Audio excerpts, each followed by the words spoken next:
ಇವತ್ತು second P U C mathematics ಎಕ್ಸಾಮ್ದು key answers ನೋಡ್ತಾ ಹೋಗೋಣ. ಇದೇ ರೀತಿ ನಿಮ್ಗೆ ಏನಾದರೂ second P U C related, diploma related, ಹೀಗೆ ಎಜುಕೇಷನ್ ರಿಲೇಟೆಡ್ ಏನಾದರೂ ಬೇಕಾದರೆ ನಮ್ಮ ಚಾನಲನ್ನು ಸಬ್ಸ್ಕ್ರೈಬ್ ಮಾಡಿ ಮತ್ತು ಅಲ್ಲಿ ಕಮೆಂಟ್ ಬಾಕ್ಸಲ್ಲಿ ತಿಳಿಸಿ. ನಾವೇನು ಮಾಡ್ತೀವಿ ಅದರ ರಿಲೇಟೆಡ್ ವಿಡಿಯೋವನ್ನು ಮಾಡಿ ಅಪ್ಲೋಡ್ ಮಾಡ್ತಾ ಹೋಗ್ತೀವಿ ಅಂತ. ಬನ್ನಿ ನೋಡೋಣ ಕೀ ಆನ್ಸರ್ಸನ್ನು. 1ನೇ ಆನ್ಸರ್ ಬಂದುಬಿಟ್ಟು ಸಿ ಆಪ್ಷನ್ ಕರೆಕ್ಟಾಗಿರುತ್ತೆ.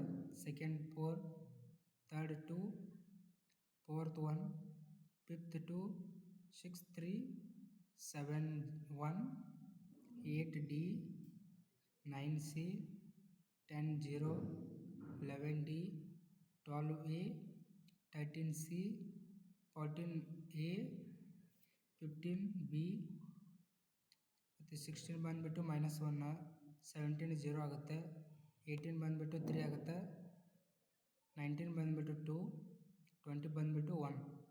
ಸೊ ಇದು ನಿಮ್ಮ 1 ಮಾರ್ಕ್ಸ್ ಕ್ವಶನ್ಸ್ ಎಲ್ಲ ಆಯಿತು. 2 ಮಾರ್ಕ್ಸ್ ಕ್ವಶನ್ಸ್ ಸಿಂಪಲ್ ಇದ್ದು.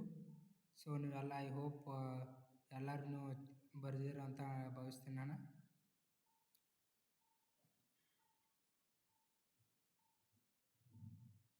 ಇದು ನಿಮ್ಮ ಕ್ವಶನ್ ಪೇಪರ್ಸ್, ಇವು 4 ಮಾರ್ಕ್ಸಿನ ಕ್ವಶನ್ಸು.